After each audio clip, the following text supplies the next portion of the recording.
Hi guys, welcome back to our channel Random Life, and in our today's video we will be talking about circulatory system.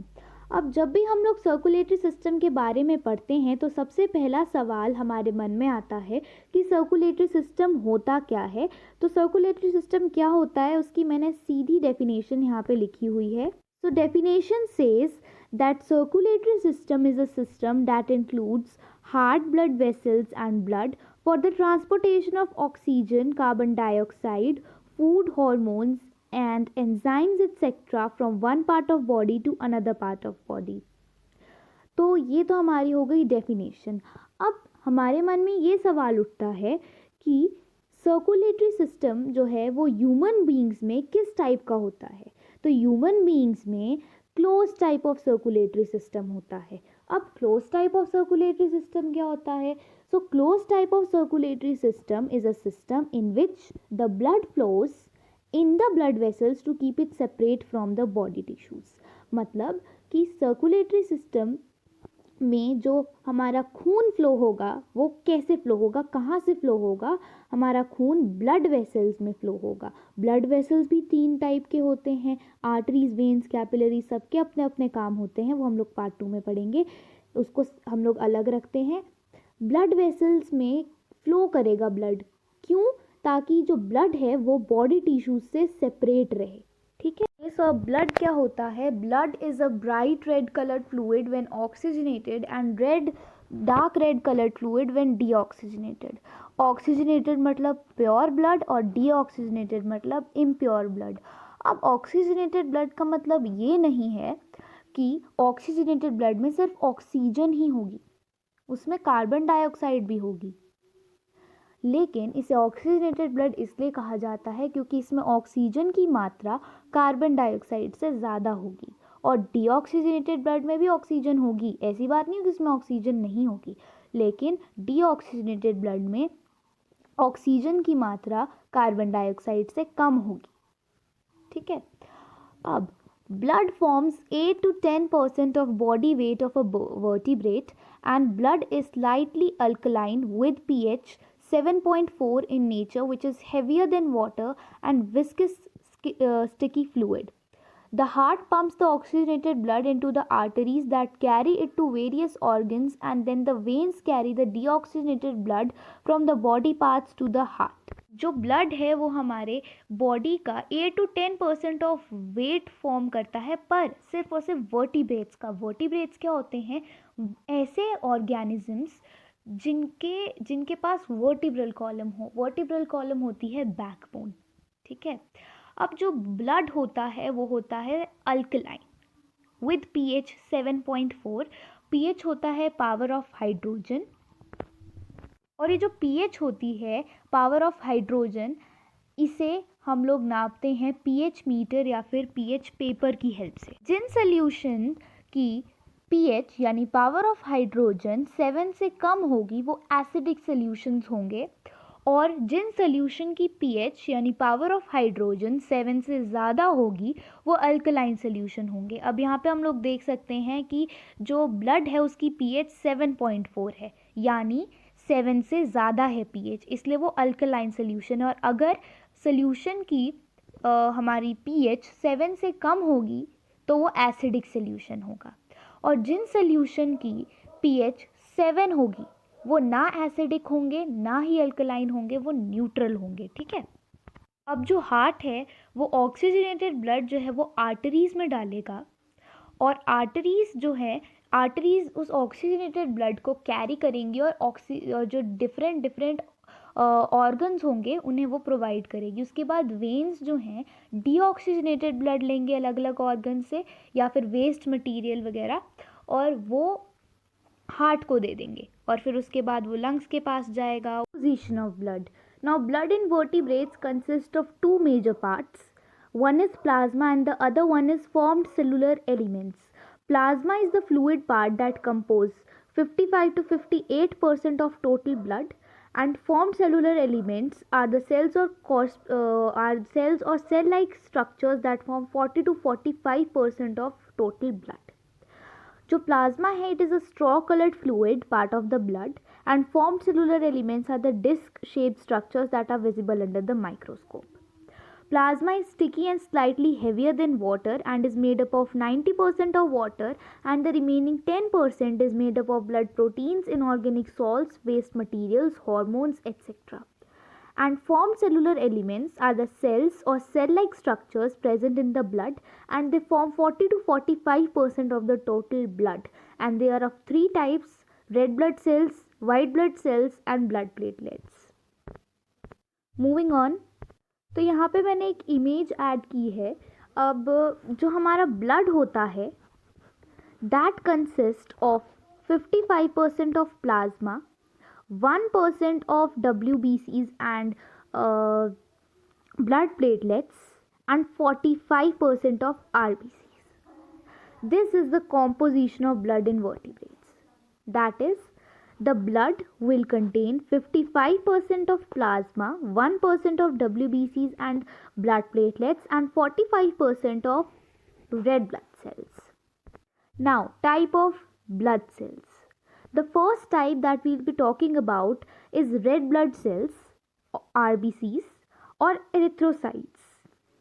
RBCs जो हैं, they contain iron pigment called hemoglobin that provides the red color to RBC. Hemoglobin क्या है? Hemoglobin is the iron pigment present in the RBCs that provide the red color to it. It helps in the transportation of oxygen, and mature RBCs are minute, biconcave and disc shaped. अब जो ये वाला मैंने side में ये वाला जो diagram है साइड में, और the image that I have pasted here, यहाँ पे you guys can see that RBCs are minute, disc shaped and biconcave. Just look at it, look at the shape of the RBCs, it is disc shaped. Okay, now the hemoglobin in the RBCs make possible for the blood to act as the carrier of oxygen. जो haemoglobin है उसका main काम क्या है? That it will act as the carrier to oxygen. And the mature RBCs do not have nucleus. Why? What is the reason behind it? Why mature RBCs do not have nucleus? Because they lose their nuclei so as to increase space for hemoglobin and thus for oxygen. अब hemoglobin के लिए increase करेंगे space तो फिर oxygen के लिए कैसे हो जाएगी? Because hemoglobin का main काम क्या है? To make the RBCs possible for the blood to act as the carrier of oxygen. उनका मेन काम जो है वो ब्लड को बताना है कि तुम जो है वो ऑक्सीजन को कैरी करोगे. You will act as the carrier of oxygen. And the lifespan of RBC is 100 to 110 days. Next one, white blood cells or leukocytes. We're talking about white blood cells. White blood cells are also known as leukocyte, and they fight against germs and other foreign bodies and thus protect the body from diseases. Okay, WBCs are colorless and have a nucleus. They are larger than RBCs but are fewer than number. अब ये सीधी सी बात है, अगर बड़े होंगे एक ही जगह पे, अगर कोई छोटी चीज़ होगी तो वो ज़्यादा आ जाएगी, और अगर उसी जगह पे कोई बड़ी चीज़ होगी तो वो कम आएगी. So there are about 5,000 to 7,000 WBCs present in 1 cubic millimeter of blood. Many of the WBCs are made in the bone marrow. Now, depending upon their type, they live from a few hours to many days. That all depends on their type. अगर basophil है तो उसका अलग होगा, eosinophil का अलग होगा, lymphocyte का अलग होगा. That all depends on their type. When they travel along the blood, they are more or less spherical, but they flatten and continuously change their shape along the inner walls of the blood vessels. अब यहाँ पे मैं एक और चीज़ बताना चाहती हूँ, that they show amoeboid movements. अब एमीबॉइड मूवमेंट्स क्या होती हैं? Amoeboid movement is a type of movement that WBC show, which help them to squeeze out of capillaries into tissue, and this process is called diapedesis. अब ये वाला question exam में बहुत बार पूछा जाता है कि what is diapedesis? Which type of movement do WBC show? So this is a very important part, that what is amoeboid movement, what is diapedesis. So you have to make it clear. Moving on, there are two types of WBCs, agranulocytes and granulocytes. Now what are agranulocytes? The WBCs that have no granules in the cytoplasm are called agranulocytes, And now what are granulocytes? Granulocytes are the WBCs that have granules in the cytoplasm. Okay, तो पहले हम लोग कर लेंगे बात ए granulocytes के बारे में. ए ग्रैनुलोसाइट में आते हैं लिम्फोसाइट और मोनोसाइट. अब जो यहाँ पे पहली इमेज है वो है मोनोसाइट की और दूसरी इमेज है लिम्फोसाइट की.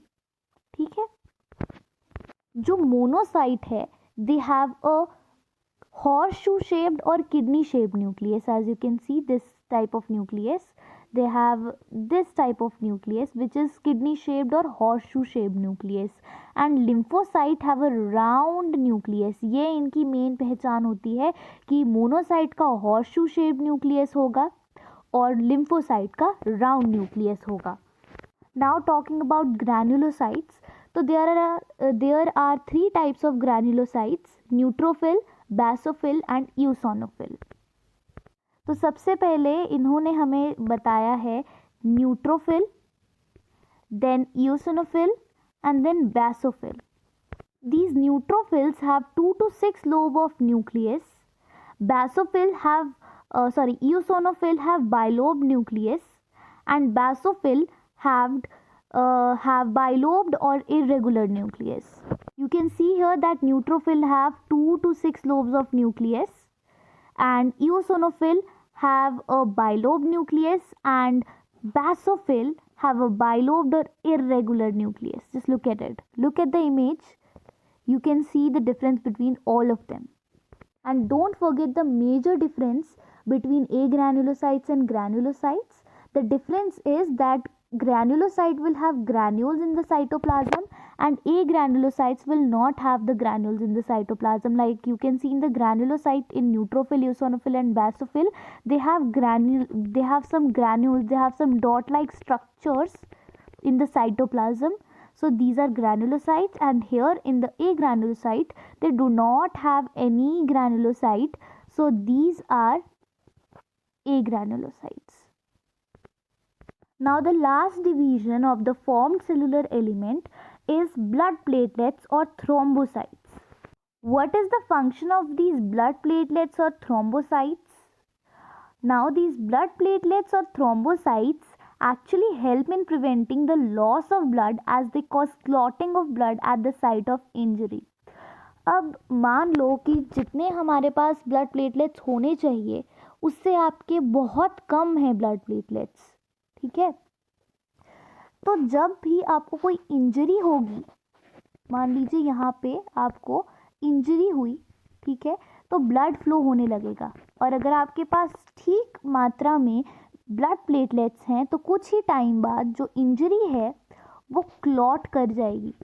ठीक है, लेकिन अगर आपके पास ब्लड प्लेटलेट सही मात्रा में नहीं है, कम है, बहुत कम है, सीधे बोलूँ तो बहुत कम है, तो जब आपका खून निकलेगा, ठीक है, तो क्या होगा, जब आपको इंजरी होगी खून निकलेगा तो खून निकलता ही जाएगा, वो रुकेगा नहीं. So this is the function of blood platelets कि अगर इंजरी होगी तो प्लेटलेट्स जो है उस इंजरी की क्लॉटिंग कर देंगे और ब्लड निकलना बंद हो जाएगा. लेकिन अगर ब्लड प्लेटलेट्स कम मात्रा में होंगे तो क्या होगा, क्लॉटिंग नहीं होगी और ब्लड निकलता चला जाएगा और डेथ हो सकती है इससे. So this is the function of blood platelets.